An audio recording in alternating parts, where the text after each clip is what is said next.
Good evening and welcome to this evening's Board of Education meeting for Monday, December 7th, 2020. At this time, I would ask that everyone please stand and join with me in the Pledge of Allegiance. Pledge allegiance to the flag of the United States of America and to the republic for which it stands, one nation, under God, indivisible, with liberty and justice for all.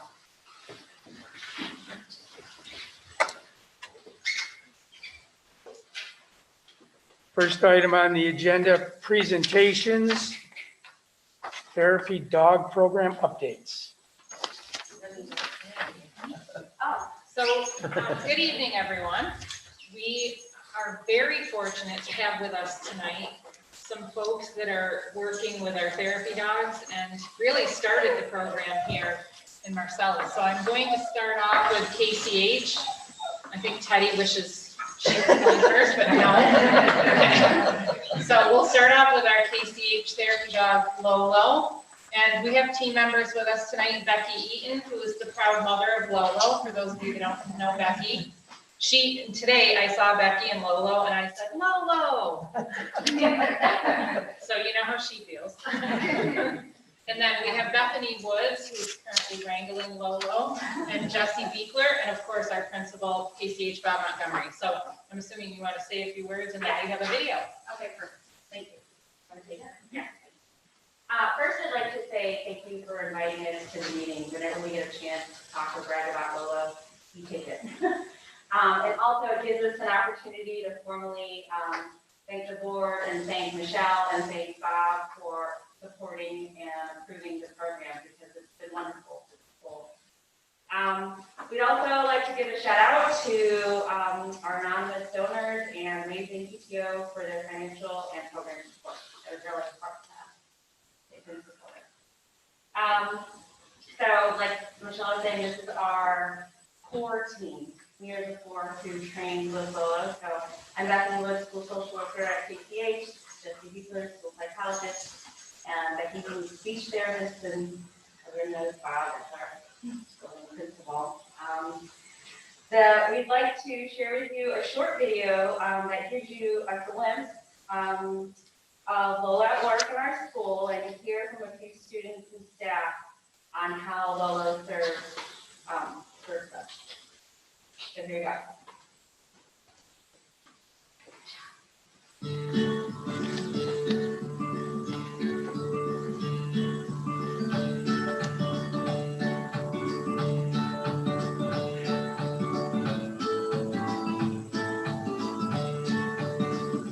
It's fun for the kids that are feeling sad and they know they're going.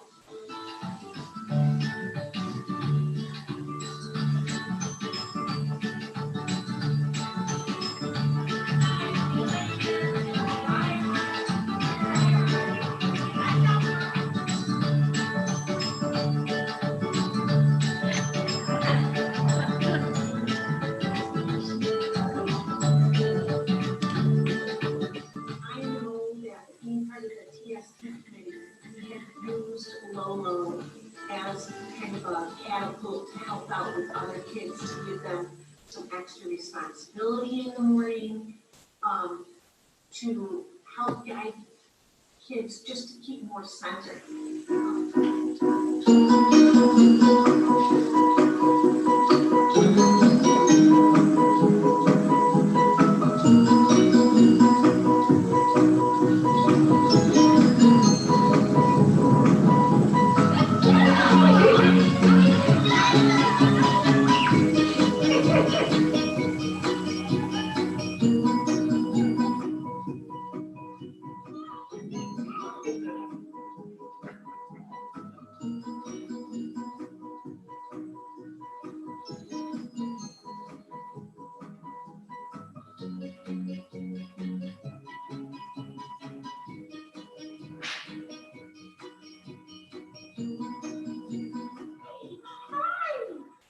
The best therapy we have at KCH is just a dose of Lolo to make your day better. She's so sweet and accommodating. We all love her.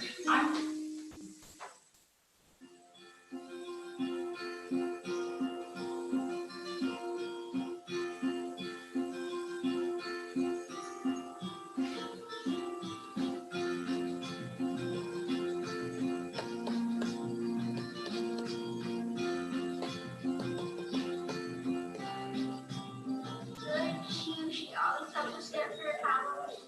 She likes to do kisses, apparently. And she is very cute. I don't know how I said that. That's okay. Yeah, she's waving to it now. Lolo makes us want to come to school because we get all excited that we are going to get to see her as soon as we get here. One of us in here told me that Lolo calms him down and helps him through his day. Yeah, and that's you. And some people say Lolo just makes him happy every time I see her. And she's awful cute, somebody else said, and somebody else said she makes them laugh. Because sometimes she will sneak in our room and take a little piece of cereal. And it kind of makes us laugh. And Mrs. Woods laughs, and she comes and gets her and has her go away from there. And she's not supposed to eat people's food. Hey, Lola was very nice because she doesn't really listen to me, and she's like a dog. Lola's leaving right now. Aww, sit down.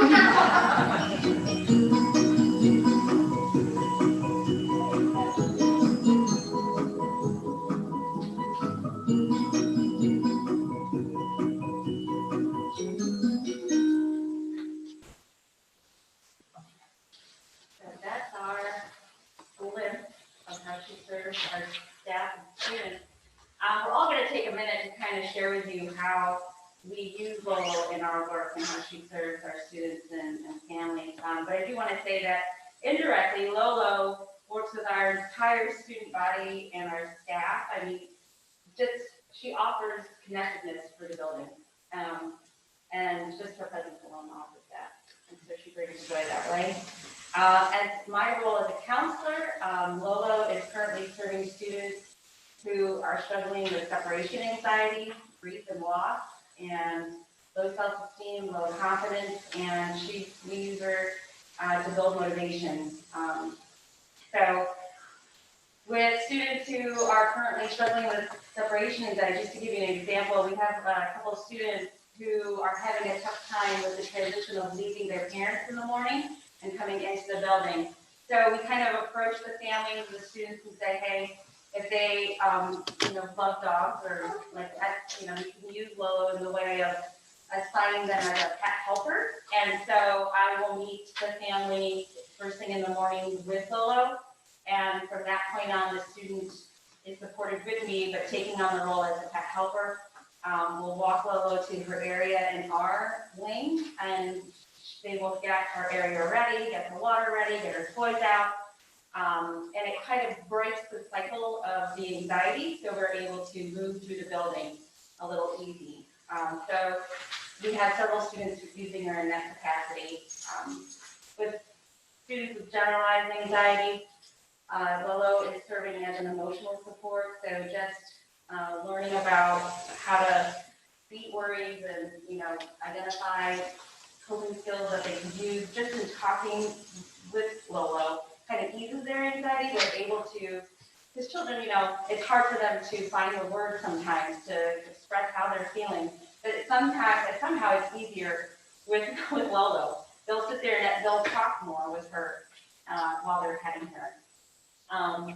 With some kids who are struggling with, social skills, she has learned and she's helped role play with skills such as taking turns and being patient. That's one. So we'll go on a walk and, just being able to wait with Lolo has taught several kids just how to stop and be still and wait. So, she's served in that respect too. We use her as a positive reinforcement. They all want to be with her, and so we sometimes when we talk, like this is just what we're saying in our team meeting, kind of use her in that role of a positive reward, and it's worked very well. So that's how I've used her in my work as a school counselor. So Jessica's going to speak briefly on how she uses her in her role. So for elementary students, we have quite a few of them who have some pretty significant motoric needs. They need to get up and move around. So we use Lolo. They take her for a walk in the school. They take her for a walk outside of the school. We've just started throwing a ball and having her return it. It's a good break for the student as well as for Lolo. She enjoys it as well. And then also when they're outside, they can take their own mask breaks. So so that's been beneficial as well. With regard to students who have the sensory needs that often come up, this year in particular, our little elementary kiddos are getting the hugs and the squeezes and that close connections that they typically get. They can do that with her. They can hug her, they can stroke her, they put their face in her fur. So they get that input that they're missing out on this year. We have a couple of students who have some difficulty keeping themselves regulated this year, last year as well. We have students who just get a little out of control. Lolo has been unbelievably helpful in allowing them to take a moment to breathe, to get themselves calm, because they don't want to scare her. They want her to come be with them. They know that she'll come lay next to them, sit with them, as long as they can get their body calm and get their voice calm. So she has been huge with helping students learn how to regulate their body and de-escalate. And in the future, one of the things we actually started talking about putting in place just in the next couple of weeks, using her for more academic interventions. Lolo loves to be read to. We do have a couple of clips we're not going to show, but of students starting to read stories to her. She sits, she listens. It helps with the students' confidence. You know, she doesn't correct their mistakes. It helps with their fluency. They get more practice. So we'll start using her more frequently in that capacity as well. Obviously, Lolo lives with me, so my family's very, very lucky, and we're grateful that we get to have her because she's an absolute love. She just is probably the sweetest dog you'll ever meet. That's Teddy But she just loves to be loved, and she loves every student. There could be 10 students huddled around her, and she does not get upset. She stays very calm. She doesn't get worked up in any way. And again, like Jesse said, we treat a lot of the same students who deal with behaviors, and she's been such a calming presence for them. Even when they're escalated, she's very, very calm. So she's also a role model for them and a reward if they can get their body calm, that they can work with her as well.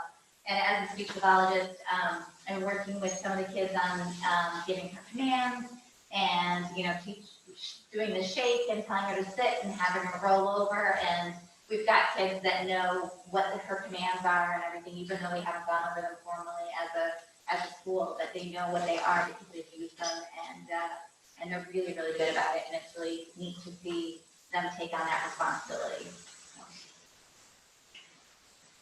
2 years ago when we started this, we never knew that COVID was going to hit. And as we got ready for this school year, so many things had changed that felt like out of our control. And then in walks our girl, who is more than ready on an advanced level, and she's actually added that calmness and that peace for our building. She loves to take photos. She's got she's got a center page in the yearbook. She was a hit with the team. I found out this year she does not like to do morning announcements at all. And follows about 20 seconds on a Google Meet, and she was headed for the door. But she does bring joy to us every day, and in the midst of all things that are changing, and not always for the positive, she reigns in that manner. So she's really fulfilled her role for us. So thank you for supporting that. So, a huge shout out to Bethany Woods, because she was very desperate about starting this program and did not let it die. So she's really the reason that we have this wonderful asset. Obviously, she has a supportive team behind her, but she was constantly reminding Bob to remind me that they wanted to start this program, and I'm glad she was persistent because it's of huge value. So, of course, at the time, Katie Cook was positioned in KCH as the second administrator when she was in her role as STEAM Innovation Coordinator when all this talk was going on. And I think in the back of her mind, she was just waiting for her chance to jump. And so she did, and she said to me a year ago, I want us to start a therapy dog program at DMS, and I will be the owner. And that was sort of the beginning and the end of the conversation. So I'm going to turn this over to Katie and Teddy. Sure. So, let's see. Bring Teddy down.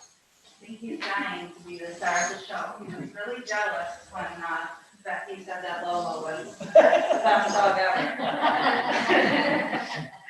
So, Teddy has this time of night is not really Teddy's time to shine. It's kind of his best time, so we'll allow some bad behavior.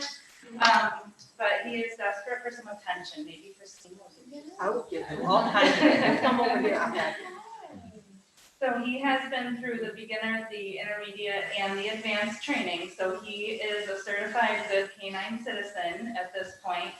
And we have just barely scratched the surface of letting Teddy interact with kids at school. So what Teddy's main purpose has been so far has been providing therapy to the adults. And he has been so very popular in that. And I do think he's added value to DMS just with the staff. So we're all really excited to let him start interacting with students more and more in the same ways that these guys were saying, DMS students being just a bit older than the kids at KCH can benefit from the same exact types of interaction with the therapy dog, whether it be, emotional regulation or reading to the dog. We do have one particular friend who visits the main office kind of frequently. Bethany would know this person, and he just loves Teddy. So this little 4th grade boy just benefits so much. He's one of the only students that's really gotten to interact with Teddy very much, but it's been going well with him. And Eric has something in the works with an 8th grade student to do something more along the lines of getting involved in terms of added responsibilities. So maybe taking Teddy for a walk with adult supervision, but getting involved in that way and using that as kind of a carrot, for the student to earn that as a reward. I guess Teddy has been just as popular as Lolo. Like Michelle said, she didn't say hi to Becky, she said hi Lolo. So I too did that. And to the extent of I took a vacation day and Chris Kariga came to my house to pick up Teddy in the morning.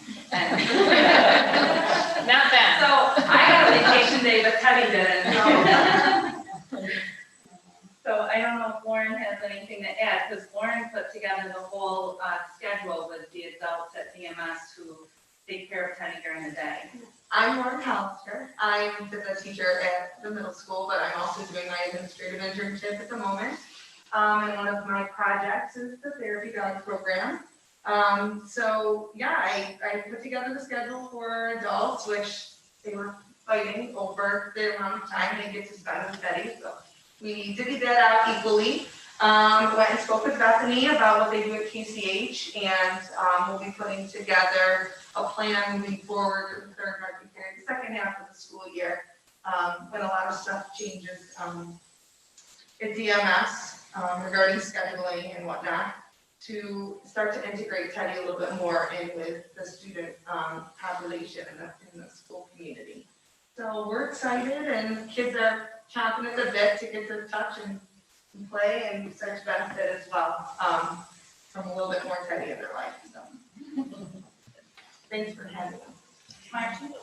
When they have, Teddy's with the adults, is it during their class time, is it It's, right now it's during their planning or lunchtime, so no people student? signed up for times that they didn't have students. Because at the time, like back in September, Teddy was still in the intermediate class. So now that he's passed the advanced and good canine citizenship test, we're going to allow him to interact with students. We just haven't quite rolled it out on a wide scale yet. So the teachers that take Teddy at various times throughout their day do it at times when they're not with students. And it's sort of to meet Teddy's needs too, get him outside for a bathroom break, Yeah, I mean, he has like 15 bathroom breaks.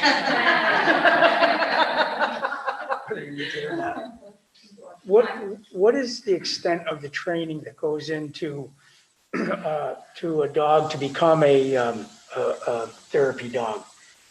There was 3 6-week sessions at PetSmart. So a 6-week of beginner training, 6 weeks of intermediate training, and 6 weeks of advanced training. So it was getting in things like following commands, so the basic sit and stay and come when he's called, walking nicely on a leash, dropping things that he picks up in his mouth or leaving things that you don't want him to pick up in the first place. So he had to be able to do all of those commands and succeed. The very last session, the advanced class, we had to pass the test without the use of any treats. So passing all of those, doing all the commands and not even using a reward, other than praise. And he's only 10 months old, so he's done a pretty good job. How old is Lolo? She's just over a year, so her birthday's May 24th. Okay. So we're. What's the difference in their careers? Like, how much further along is she? The pilot program at K-Stage started last summer. And then she went through a full year of training, almost made it a full year until COVID hit. We had her in the school, so we were doing the same kind of things. The first main year is socializing. You're wanting to socialize the dog to the building, to the students and staff, practicing, just the commands, behavior commands. Lolo did an extensive training this past summer called Sit Means Sit, which allows her now to walk the building unleashed. So she'll stay right next to you and through the building. And we're at the point where we're getting her to be outside too. This helps with her behavior and control, but she's Right, our first year getting dog, we got lucky. Our first year, the kids were hands off as well while she was learning, but they wrote her letters and she brought them treats like pencils and, she did visits to the class. So they had a lot of interaction with her. And they were excited for her birthday, May 24th. We were gonna have a party and they were gonna be able to start touching her. It's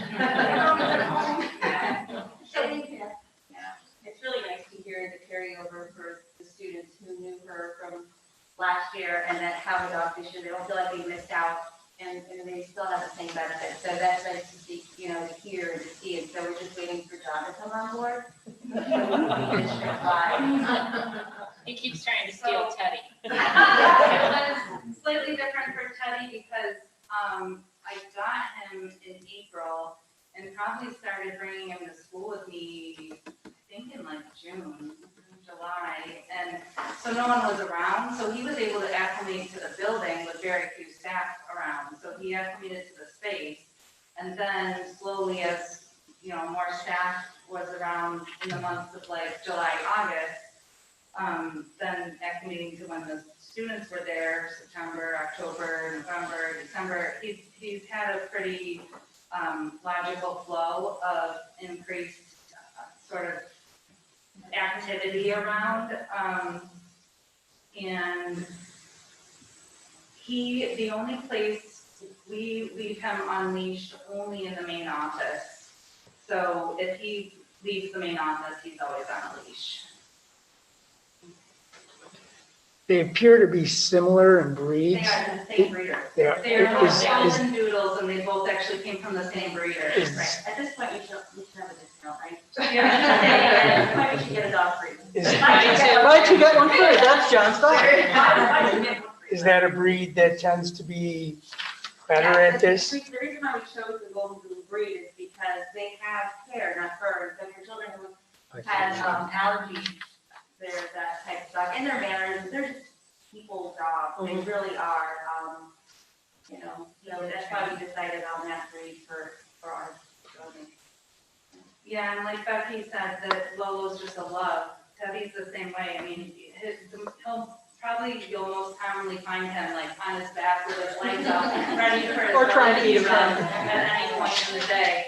So, and both dogs get groomed regularly, so about every 6 weeks they get their bath and haircut and nails trimmed, so they're well groomed and well taken care of.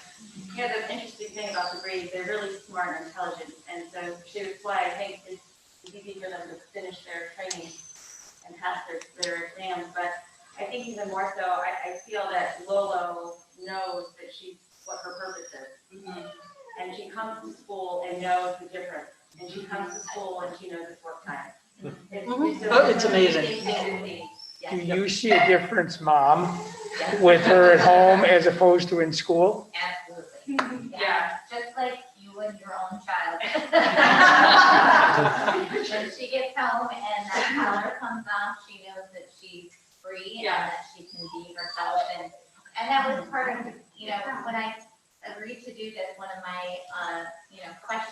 it was that she needed to also be our family dog. It wasn't just gonna be a dog that we were gonna train and, you know, a lot of times, seeing eye dogs, things like that, or if they're very specific for their training, not to interact with them at any other time, and that was not something I was interested in. So she is, you know, when she's home, she is off the clock, and she just as happy as can be, but when she walks in that building, she knows her demeanor changes. That's cool. Yeah, so it's really neat. Teddy's the same way. Every morning I say, want to go to work? And he starts biting the tail. And he has like a special harness, so sometimes in the evening, my husband will say, what's Teddy still wearing his work clothes for?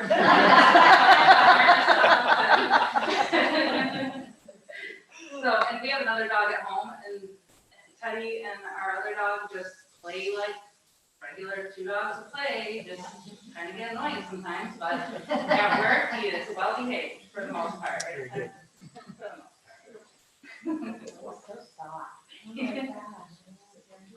Well, we really appreciate you Yes, thank bringing you. the dogs in and giving us all that information, and we appreciate all the hard work you've put into doing something that is so beneficial to both of those buildings. So thanks, everybody. Thank you Thank so you. much.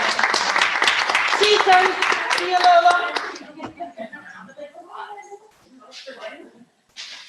Like Bethany said, thank you for supporting the program.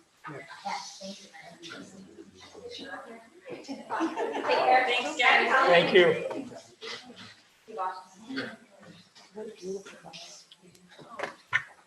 Cardiac Maybe we trauma. should have done the therapy. Oh, God. Maybe we should have done a therapy dogs after COVID-19 impact. It is because of the therapy dogs that we're surviving, right? Yeah. Yes, there we go, perfect transition. So I'm just gonna run you through the updates that I have. As you know, I mean, you don't need me to tell you, cases are on the rise, and including in Marcellus. I mean, we have been very fortunate when you look at some other places, but we are starting to experience some of the fall post-holiday escalation. Since Friday, we've had 4 cases. I mean, you know that because I send you lots of info. Friday, we had a student at DMS that was reported to us positive. Saturday, a student at the high school was reported to us at night, so that was my Sunday job. And today, on Monday, we had 1 student reported to us and 1 staff member. As you know, we did our first round of proactive rapid testing here, and if there was an asymptomatic hit in that's where the staff member came from. So the DMS case quarantined 18 students and 1 teacher, and then 2 of the 3 high school cases quarantined 4 staff members and 70 students. How good is the rapid testing?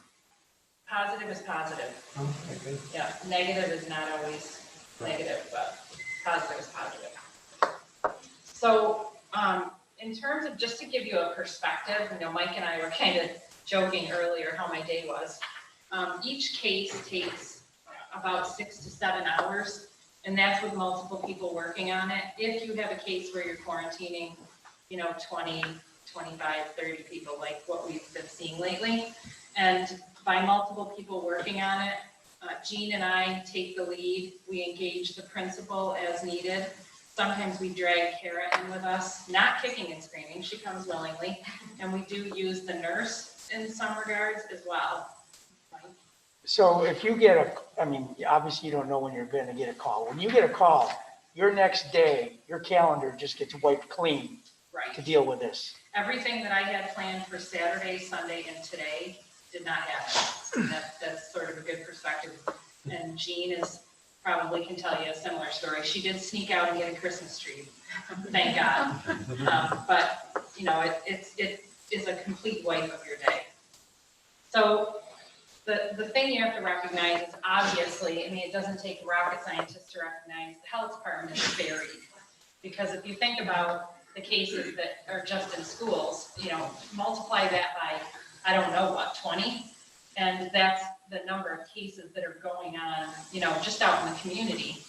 So school districts really take the lead on the contact tracing in the schools because we're the best equipped to do it. We know the student schedules, we have access to people to talk about, you know, the ins and outs of where someone was. So I've had different people say to me, why are you guys doing this? Well, who else is gonna do it?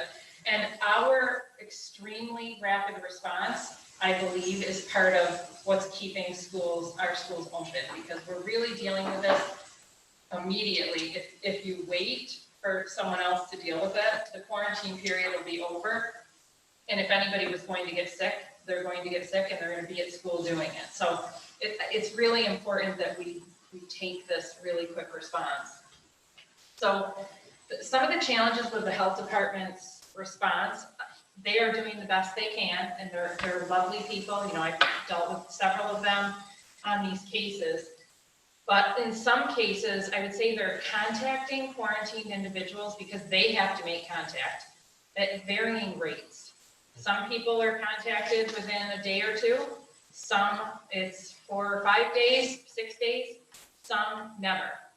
And the problem with never is that when you ask, Dr. Gupta, what to do if people aren't contacted and given a quarantine order, that's their ticket back into school. And she says they're not allowed back in without that quarantine order. So when we make calls, we are telling families this story that you may be contacted right away or you may not. If you haven't heard from someone in, I usually say 5, 6, 7 days, you need to call me because I will shake the tree. And that happens a lot. So when you think about you're running a case and you've spent all these hours, it's all the follow-up too, because unfortunately, getting someone on the phone from the health department, and I have people's cell phone numbers, is almost impossible. So it's the constant calling to say to them, please, somebody's got to contact these people and give them their quarantine orders. So that's become, I understand they're doing the best they can, but we really need them to do that final part so that, we're complying with what the rules are. Is that the final piece of the contact tracing, is for the health department to issue those quarantine orders? Right. What we say, I write a script for every single one of these. Most of us that have had to make a lot of calls don't need to use the script anymore. We can just ad-lib it, but part of the script is, this is an unofficial call. While it seems that I'm working for the health department, I am not. They're the official quarantining body. I know pretty much how they make their decisions. So I don't think they're going to tell you anything different than me, but I need that official order. That's your student's ticket back in the door. Or for staff members, that's your ticket back in the door. So, and that's something they do email. I don't know if anybody has been quarantined yet, but they do email that to you and you can just forward it on. So that part's easy. It's just getting it. Mm-hmm. And I would say, I don't want to be over dramatic about this. I'm going to say maybe 20% of the people that have quarantined have expressed that they either haven't gotten a call. I'm going to guess about 20%. What do you think, Jean? 20%? Probably about that, yeah. My assumption is cases are going to keep coming. I will probably be spending with my team a lot of days like this. So just an FYI that it probably isn't going to stop for a little while. It's just, I think, ramping up. So there may be some questions about the cluster zones and what's happening with cluster zones. You can read a lot of this. What happens though is that the governor announces changes, and I think it's been a good 2 weeks since he announced the changes, and I think they just actually printed the updated guidance, maybe Friday. like yesterday, Friday, okay. It was very recent. So you can see that we're sitting partially in a pretty large cluster zone, most of it being yellow, some of it being orange. Part of our district is in that zone, but it only matters where your school building sits. So we are not yet contained in any zone that's having any impact on what we're doing. There's some rules for cluster zones, and the ones that pertain to schools that are probably most dramatic are the testing requirements. So schools can remain open in a yellow cluster zone, but you have to test 20% of students and staff that are in person within 2 weeks of being designated as a cluster zone. I will tell you, you can say, I don't know what everybody's opinion is of the county, but our county has really stepped up and they are really assisting with testing. A lot of school districts are not getting that kind of support from their county, and they're left to figure out how to do this testing. And that is not the case here. So we literally contact the county. we have calls with them just about weekly, and they put us in a cycle, and the testing happens. So that is a huge blessing. All the school districts that have had to comply with the 20% have done so, and they have been able to easily pass the requirement, because the reality is this is not spreading in schools. You're not finding, even if it comes in from the outside, which is what's happening, right now, I think I have a 0% with the exception of someone living in the household with an infected person of transmission.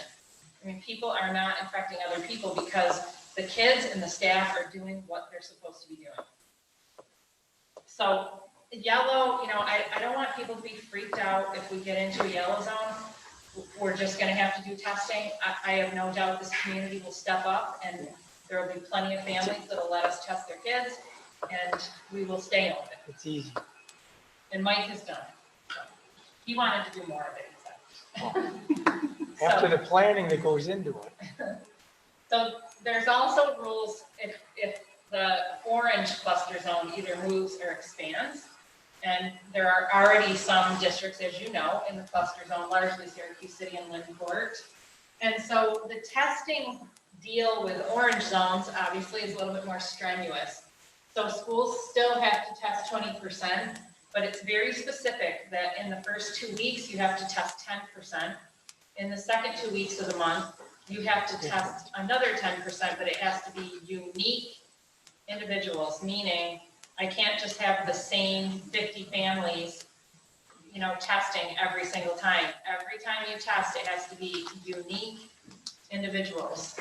If at any point those tests reveal that you have 9 cases in a district, or you just have 9 cases revealed from other sources, you have to shut down. And then red cluster zone ups it by 10% to 30, and it's the same kind of situation, 15 and 15. And still, if you have 9 or more cases in any school, that school must close. Just the fact that schools can now open in red and orange cluster zones is a drastic change from where we started the year. Right, I'm not sure if everyone understands, but the requirement was testing every single in-person individual. 100%. 100% of anybody who was in person. So it was sort of like, those of us in the business are thinking, is this sort of, why don't you just close? This is a message, because how do you do that? I mean, some people are not going to want testing done on their children, or even some of our staff may not want to be tested here. So I guess we're in better shape with the cluster zones if we end up in one. And I think no matter what happens, we just have to keep our eye on the prize of, making school possible for as many kids as often as possible, because they need it. I mean, Jean and I, and certainly the principals that have had to help me with calls, what do we hear over and over and over again? He or she wants to be in school. This is going to be devastating. They just want to be in school.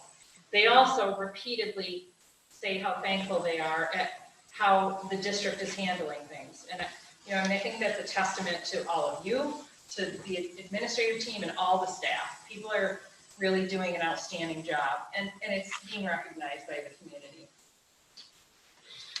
We're getting questions now about travel requirements. Obviously, I sent some information home in a November letter, sort of saying, be smart, and the governor has put out some specific travel restrictions, and we're dealing with that post-Thanksgiving, and we're starting to ramp up for Christmas. So I want to just give you a picture in case you haven't paid attention. Contiguous states to New York, Pennsylvania, Connecticut, and New Jersey, you can go back and forth. And part of the reason is lots of people live in one place and work in the other. It would be impossible for them to be testing, daily to go in and out of their workplace. If you're going anywhere else, including out of the country, then there's some requirements. You're supposed to test in the place that you travel to 3 days prior to returning to New York. This is becoming a huge challenge because a lot of states don't just let someone walk in and say, I want to test. They don't necessarily care about New York's travel restrictions. And so we've really had to take a little bit more liberal approach to that, because I would have kids that were never coming back to school. The second end of the requirement is that they have to quarantine upon return to the state and test on their 4th day back. And if they have a negative test result received, then they can return to school. That seems pretty valid, whether they had a test when they were in the state or not. As long as they have a negative test once they come back, that sort of invalidates the need for me to care about a test when they were in the state. And in some cases, it's impossible for people to get. So there's also questions swimming around about quarantining. You probably all saw the CDC reduce the quarantine requirements down to 10 days, 7 if you have a negative test. Unfortunately, they also gave the ability for states to make a decision whether or not they wish to adopt that. And it's not as easy as it sounds. You have to have the PCR test, which is sort of the gold standard test.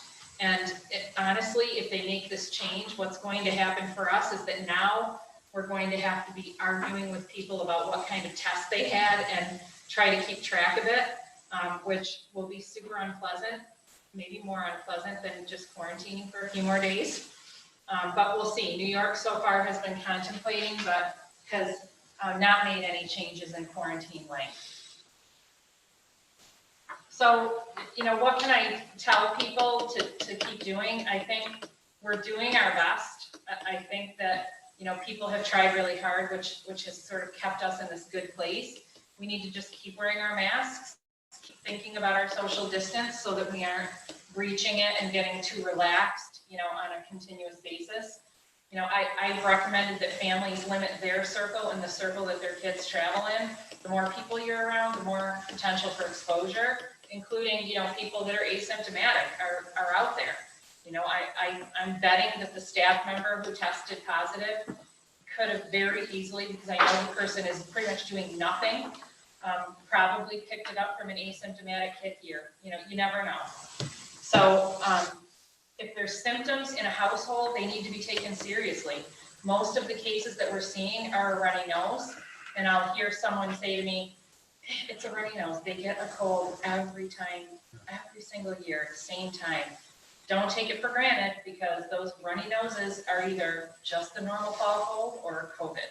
And while thankfully, knocking on fake wood, most of the cases we're running across, people's illnesses are very manageable. There's no telling who it's going to hit and how hard. I think that's sort of the danger of this very insidious virus. And then my motto, keep smiling, because this is temporary. It's not going to be this way forever. We just have to hang on for a few more months. So people can't see you. There you go. So questions about any of what's been going on with COVID? Margie? The kids, how are they reacting? Anxiety levels, I'm sure, are higher now than they were before, since it's here now. I think some kids, and John and Katie and Bob might be able to speak to this. Some kids, when they hear that they've been, like today, we had a situation where John had to tell some kids in a group that they were going to have to quarantine, but others did not have to. And it has to do with, it had to do with a bus ride and the position on the bus ride. There's rules around who has to quarantine on the bus. It's not everybody. Right. And I think some of those students became anxious because they're thinking, all right, so I was 3 seats away and I'm, so kids that tend to be anxious are going to be anxious. Oh, yeah. I've had some younger students, especially, very anxious if their teacher's out or has to quarantine. They think the teacher is sick, they're going to die, they're very ramped up about it. So those things have informed our approach. So today, when John saw some of the anxiety in the eyes, he came right back to the office and he called the parents of every kid, this is the strategy we use, on that bus, and talked to them individually, one by one, to explain why they didn't have to quarantine. He was worried that they were anxious. If there's anything he could do, the whole thing. The same thing happens, like we've had cases in Bob's and Katie's building where one of the cohorts is quarantined, the other cohort isn't quarantined, teacher's quarantined. So when the kids are now not having their teacher, they're thinking, we have kids that say, my teacher was out today, they go home to their mother. maybe she has COVID, maybe she's gonna die, they're anxious. So we called every single family of that teacher, no matter what the cohort, and we explained. You can probably see, I don't know, I think I explained a couple times that I do separate school messenger messages for the building that's affected and then the other buildings. Because the other buildings, I want them to have the correct information. I want them to know, because we're trying to keep the anxiety low. So we're really trying to employ strategies that do that. So yeah, there's anxiety. Right, well, and I was wondering if there were resources, how, like, just for test anxiety, that are outside. Are there videos we could recommend, or I didn't know, or could we work with the PTAs or something? I don't know. I honestly think, and you guys can tell me if you think the strategies are working, I think information, giving tons of information to people and giving so that they don't have to wonder, I think it's really kept the temperature down. I have an anxious kid and she's fine. Just being transparent. Yeah. Speaking from the high school perspective here, we're not seeing the anxiety levels as high when we do our surveys with the kids. And I think pretty much because in the spring, kids were taking 6 and 7 courses. And that was just a workload that was unmanageable. And that was one of the reasons that we decided to semester the way we did, because this is an inevitability of what we're dealing with. Kids can handle those 2 classes. A lot of the kids, when I brought them out, and I put them in the doorway and I explained what's going on, okay, I got it. Yeah. They grasp virtual learning now, and they realize that the workload isn't, a mile wide. So that helps tremendously. Credit to the counselors who are meeting online with the kids all the time too, and doing video chats with them and telecounseling with them. It helps tremendously. So the kids never feel like they're on touch. And I think the teachers too that have prepped both themselves and the kids for the eventuality that they need to go virtual, whether it be just for one day or a week or 2 weeks, the kids kind of know what to expect. If they were to have to quarantine, or if their teacher's quarantined, or if the whole building were to close for a day, there's something in place. So it's not a complete surprise. They're sort of prepared mentally and logistically. So teachers have done a great job with that. So we talked a lot in August as we were prepping teachers to return about that very thing. We said, in the spring, we were planning to be here. Every 2 weeks, it was like, maybe we're gonna come back. And you never sort of dig into the mental preparation that you're not gonna be here. So I told them directly, you have to plan to be gone. That's a different mindset and a different positioning, and it's probably an eventuality. So we're gonna plan to be gone, we're gonna be prepared for that. And I do think that positioning has helped. Thank you. There's a lot less anxiety now than there was last year. It's in the spring. Ridiculous. A lot less with the adults too, which I think helps because we kind of read each other. Sure. Yep. Okay. Unfortunately, we're learning to live with it. Yeah, right.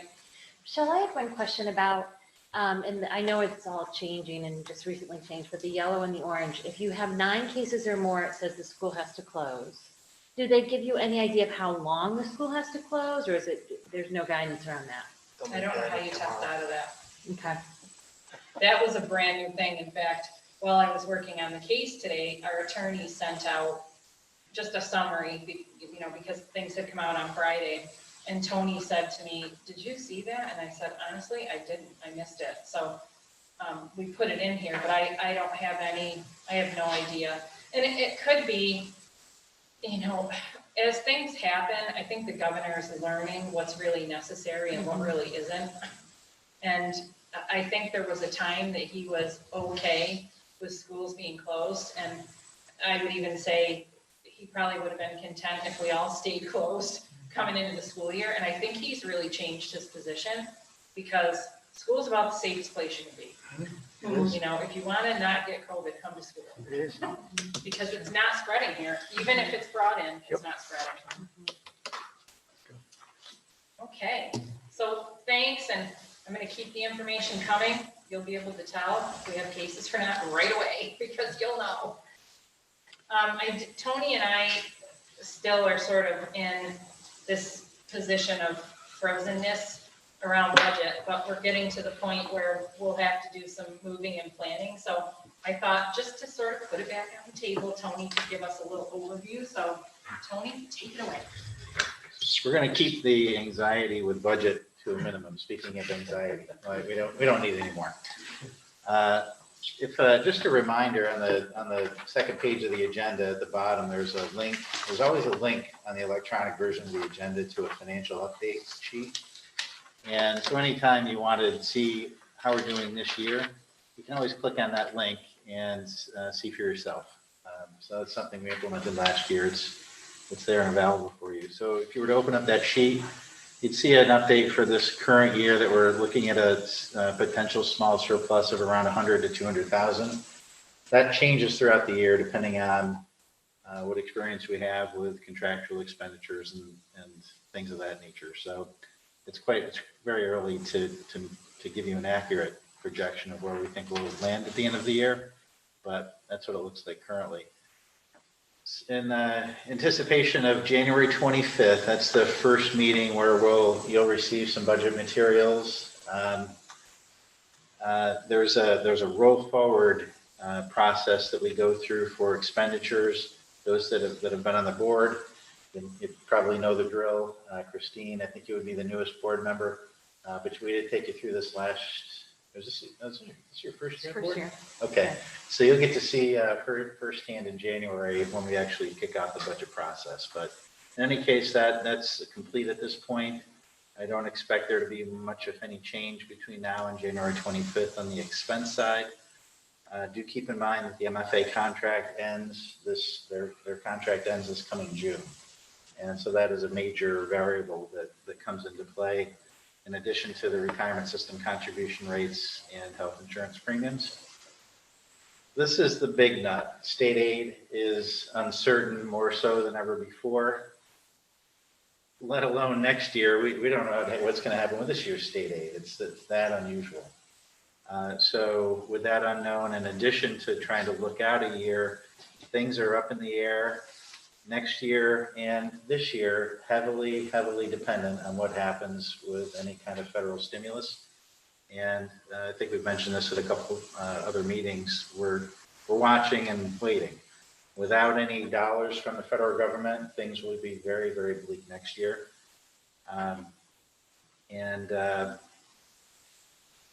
I say here, it's likely that any federal stimulus dollars, there are going to be criteria attached for how those dollars are spent. In fact, the 156,000, if you remember the CARES Act money, we're having to jump through hoops just to secure those dollars. Mike can tell you from firsthand experience for the private schools that every district in Onondaga County is having to reach out to the private schools to query them on one, whether they want to be involved with those dollars, how much those dollars would be, and we're supposed to consult with them with how they're going to be spent. Sort of crazy. So this, we're really hopeful that by January 25th, the federal government will take some action, just to know where we might stand this year and next year. So hopefully by then we'll have more information for you. And just a reminder, this small surplus is also dependent upon what happens with state aid. Remember, there's two sides to the budget, expenditure and revenue. And if we continue to get hacked on aid, this small surplus goes to a large deficit. Michelle, back in the spring, the governor came out with these look-back opportunities where he could say, okay, now that we know what the revenue is, we're going to look back and cut your state aid. Correct me if I'm wrong, he's done that once. But haven't we hit a couple of those look-back And I think it windows? was April, end of school year. And then the next one is December 31st. So he actually took aid not on one of the look-back periods. He just, I mean, he might have used that look-back period, I don't know, but that whole process that he had outlined sort of dissolved. Tony, I don't know if you, I mean, it's sort of dissolved. So the next look back is December 31st, and then it's what, March 31st, Tom? Yes. Yeah. So we'll see if anything comes of that. I think what's happened is that he's decided, when you start looking back and you recognize what you're gonna do to the school districts, I think he's decided to stop looking back and just wait to see what the federal government does, because it's going to be ugly. Didn't he also float a 20% decrease? Yes, and he started to roll it out. Yeah, and there's nothing, no permanent reductions have been implemented. So any dollars that have been withheld, we're expecting that we'll eventually get those. You know, and that's all related to federal stimulus. And as Michelle said, you know, every school is frankly back in September on pins and needles about whether they should react to those 20% reductions. And by react, we're talking about some pretty significant reductions. Yeah, in staff. 20% for Yeah, us like would be about. You third grade 6 teacher, million.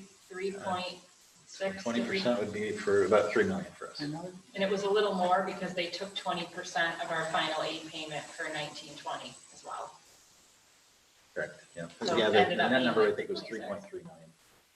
So, yeah, I mean, if you're talking about a $3 million hole, it's like, oh, a third grade teacher with a cute little class of third graders, I have to get rid of you. Your class gets farmed out to the other third grade. I mean, that's how dramatic it is. So Tony and I have decided, until we know something, it does us no good to create that kind of anxiety. There's nothing to talk about until we know something. And honestly, if we have to make devastating decisions, whether they're a surprise or you've been stressing about it for 4 months, really, I think a surprise is better at that point than the stressing for 4 months. So I'm hopeful that the federal government will come through, once things settle down a little bit. And it isn't going to be perfect, but I think it'll be something that will help us at least hold the line for this year so that we can actually regroup and make reductions at a more reasonable time. Right. Item number 4, recognition. So in the midst of all the horrible things that have been going on here, we had a very exciting thing happen today. And the long-awaited Mustang statue arrived and was set in place. I don't know if any of you got a chance to check it out, but it is incredible. So you may have seen that I posted an article on the news feed, I don't know, probably a week or so ago. And it was really to build some anticipation for its arrival, because once it arrives, they have to set it. It's not like you wait and have like a ceremony and they set it in place. It's going to happen that minute. And it was supposed to be tomorrow, and it ended up being today. Maybe that was divine intervention, because we were all pretty mired in unpleasantness. So, I wish I could say, oh, I made this possible. No, I had really nothing to do with it. So in the article, I say, enter one tenacious woman, and that is Kim McCullough. If you want something done, Kim McCullough is your woman. She can make it happen. And she was able to work very closely with John Durkee and Ryan, our own Ryan Riefler, to really pull off something that will be a legacy in this district, long after all of us are gone. So huge thank you to Kim, obviously. She's amazing. And Ryan and his team, specifically Ryan Phillips and Rich Dixon, who really worked with all the other folks that came in to prep the location where that statue would be placed. And then certainly we have this great community of people with talent. So Tdp Engineering, or better known as Joe Durant, and Tom Tritek, did some plans that helped us sort of envision how this whole thing would fit together. And then Brian Ciota and the team at McClurg actually prepared the cement pad area to receive the Mustang. Bob Tangretti did all the electrical work because it is lit at night. Nightingale's donated some equipment and some materials. The Village of Marcellus donated equipment and materials. And then there were donors that made all this happen. It's not something that the school district paid for.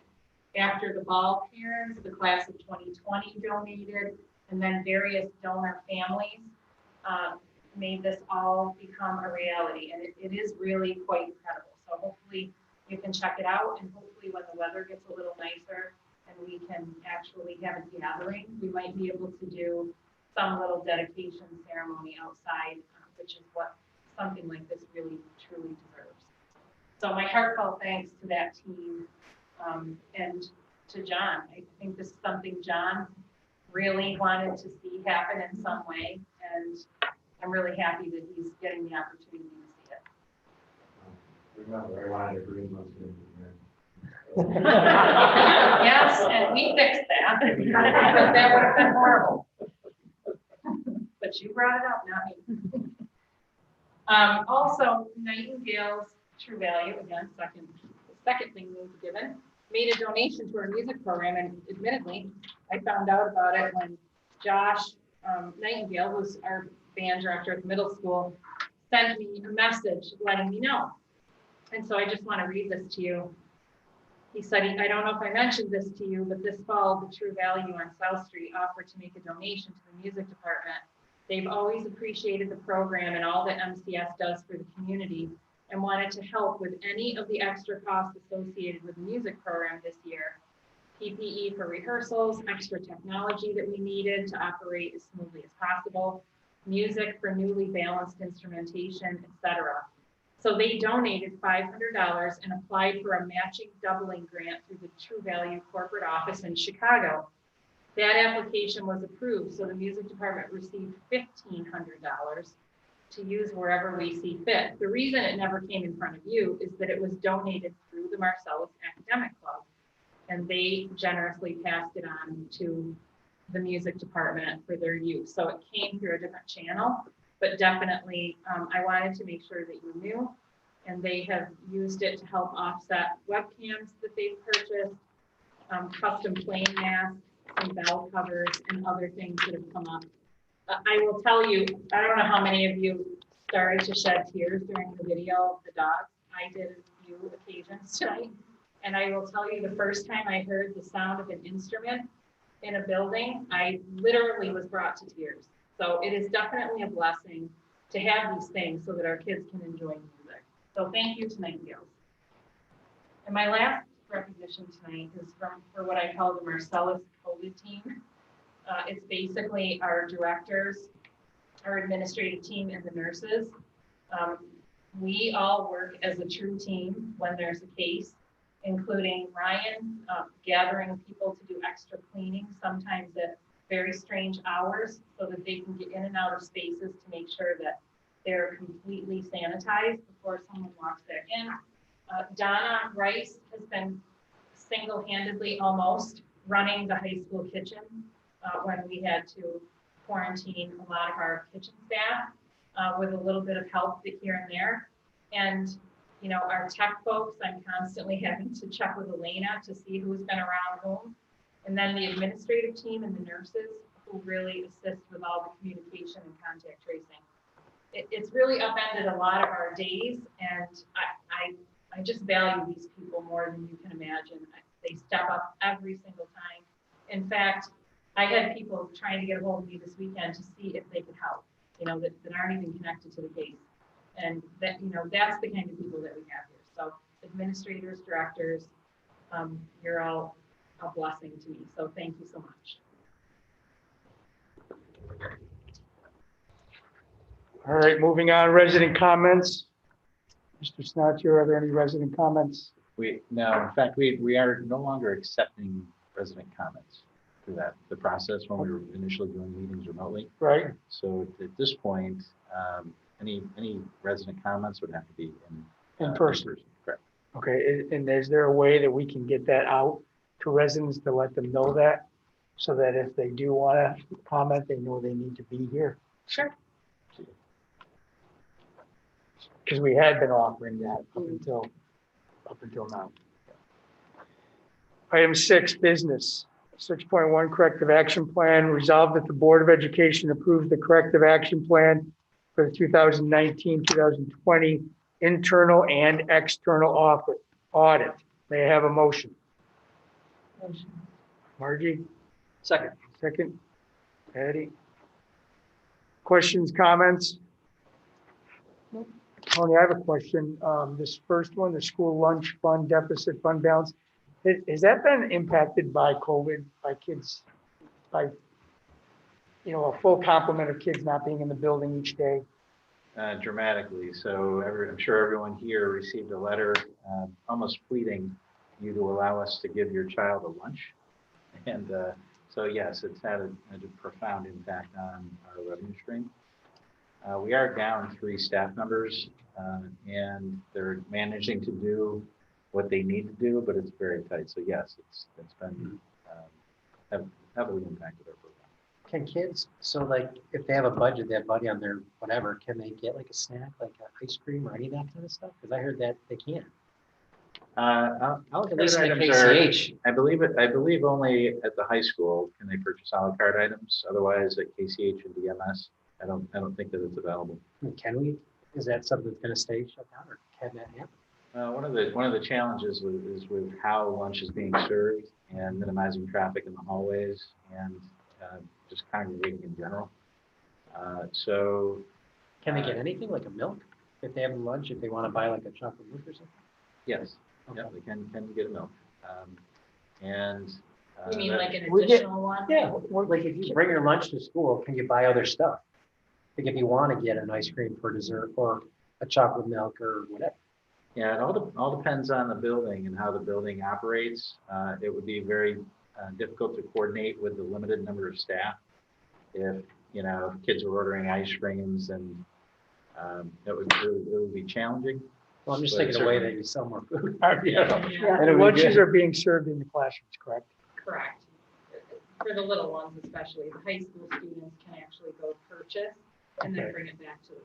And we are, correct me if I'm wrong, but USDA is paying for school lunches, Yes. They are. correct? Yep. So that's got to have an impact too, right? On, Yeah, just children purchasing breakfast and lunch is, so if one child purchases a breakfast and lunch each day, that's roughly $8. The reimbursement rate is actually higher than we would charge kids if we were in normal times. So that's where our real revenue would come from.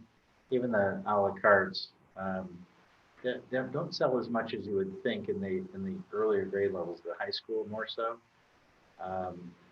But our real opportunity for revenue is just to get kids to participate in the breakfast and lunch program.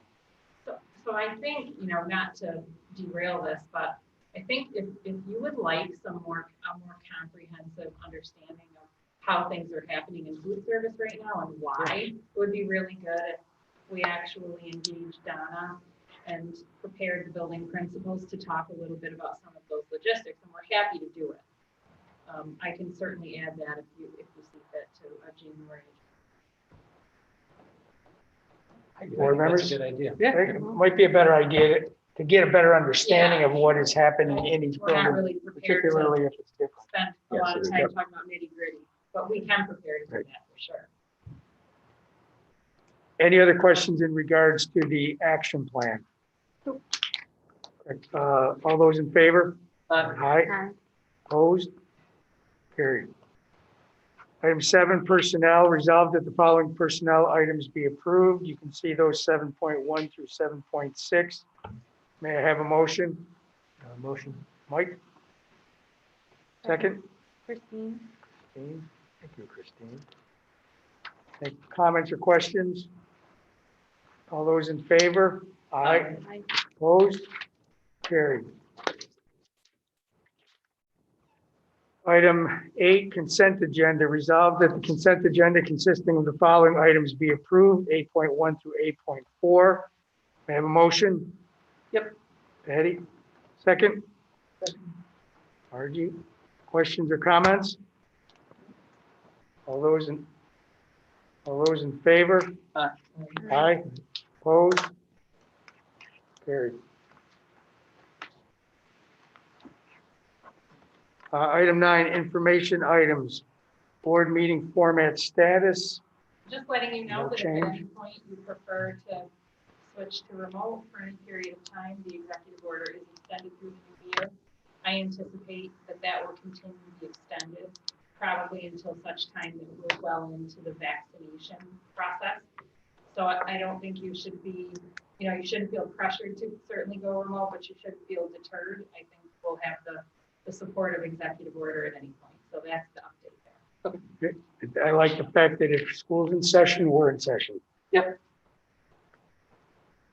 Excuse me, replacement of a board member. Before we get into that, Margie has asked for an opportunity to read a letter to the board. Dear Mike, it is with regret that I'm giving you notice of my resignation from the Marcellus Central School District Board of Education effective January 1st, 2021. My resignation is due to the fact that we are relocating to Pennsylvania. It has been an honor and a privilege to serve on this board for the past 4 years. The Marcellus community is very fortunate to have a board, superintendent, administrators, and the entire district staff who are dedicated to serving our children and community. I am proud and thankful to say that my children are Marcellus alumni.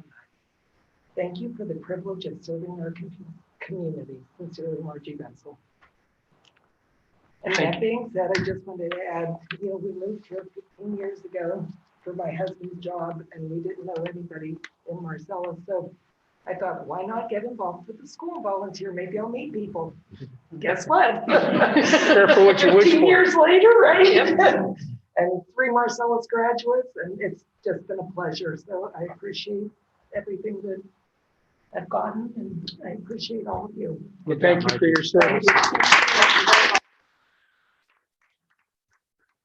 Thank you for your service to the school district and to the students and staff at Marcellus. That being said, we are faced with a couple of choices. We can either leave the seat vacant until the next board election, which would be in May. We can appoint someone to fill that vacancy, but that may change come May with the vote. Or we could hold a special election. And correct me if I'm wrong, Tony, but the earliest that a special election could be held would be sometime around early February. Correct.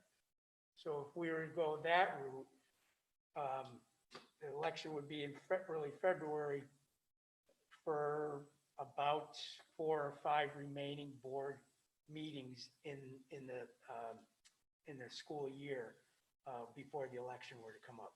If you do hold a special meeting and elect, they do fill the remainder of the term.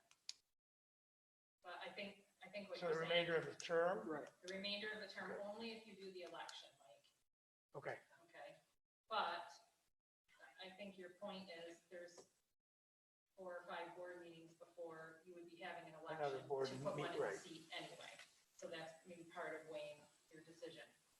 So the appointment only lasts until the election, which is what, remember Tom West was in that position. So as soon as the election happened, it was out with Tom.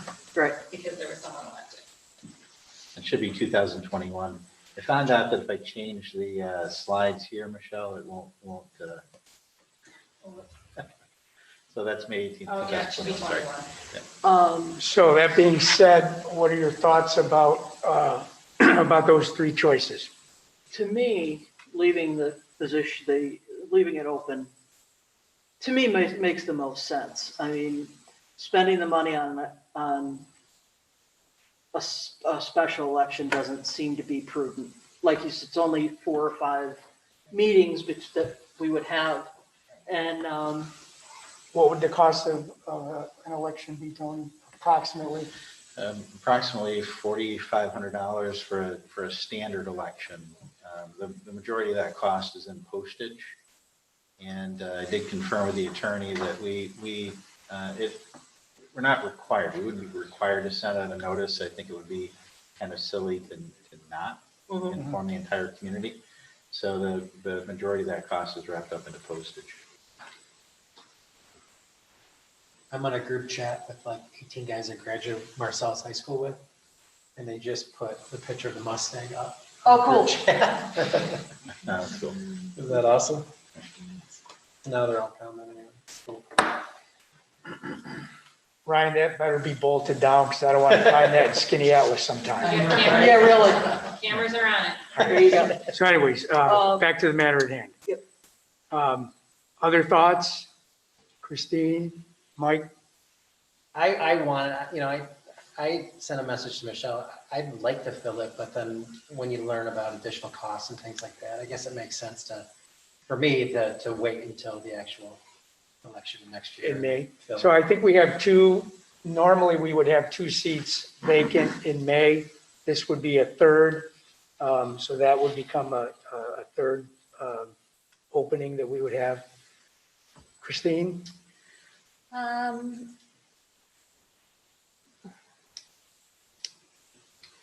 remember in one of the emails as we were discussing this, we talked about in the most recent election, there was the candidate who had, am I right? And we talked about, yes, yeah. If we were That would be an to appoint someone, that could be And that would be a different. could be a logical Yeah, appointee. Obviously, we would want to appoint someone that we felt would be, well, like the last time this happened, we appointed Tom West because he had just gotten off, right? right. And so the learning curve was minimal. In Right. fact, there wasn't one. That being said, I know that he would not be interested in an appointee of anyone else. There would be somewhat of a learning curve that may become a moot point come a couple months later. I just, some insight, I know my first year on the board, we were a 6-person board because of Ryan's departure, I think it was a whole year, and I think we did fine, I don't think we had any. I don't think there's an issue with 6. The only potential issue could be not having a quorum. Right. But so far, we haven't come close to that, I don't believe. Knock on wood. I did highlight those two. It looks like I'm trying to push in a direction. I highlighted the 2 things that we've done here.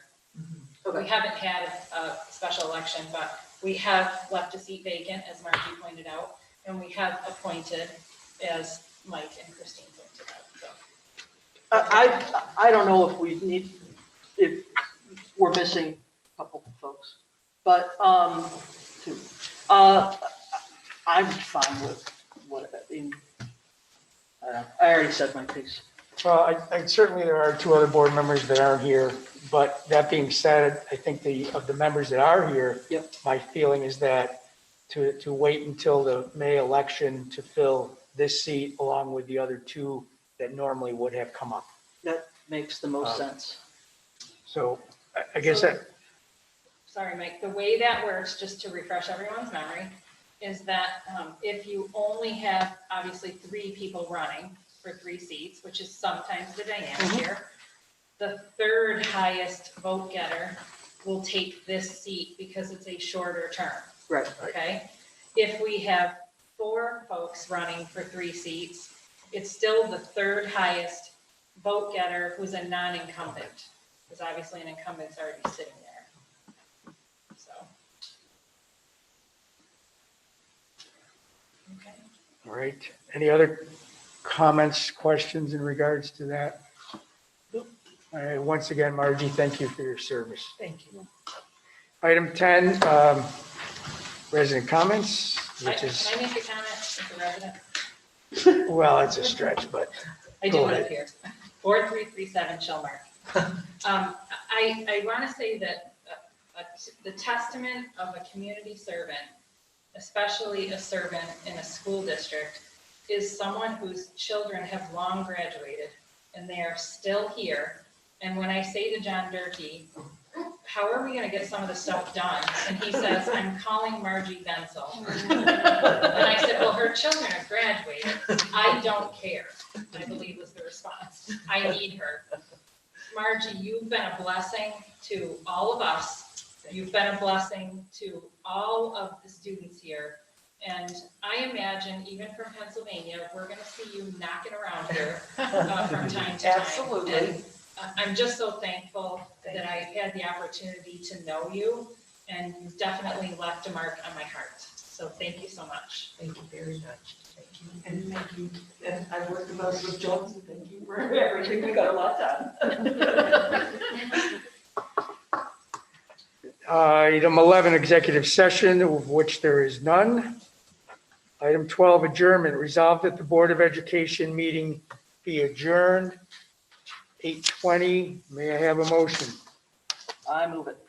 Patty, second. I will second it. Margie? Yay, My Margie. last motion.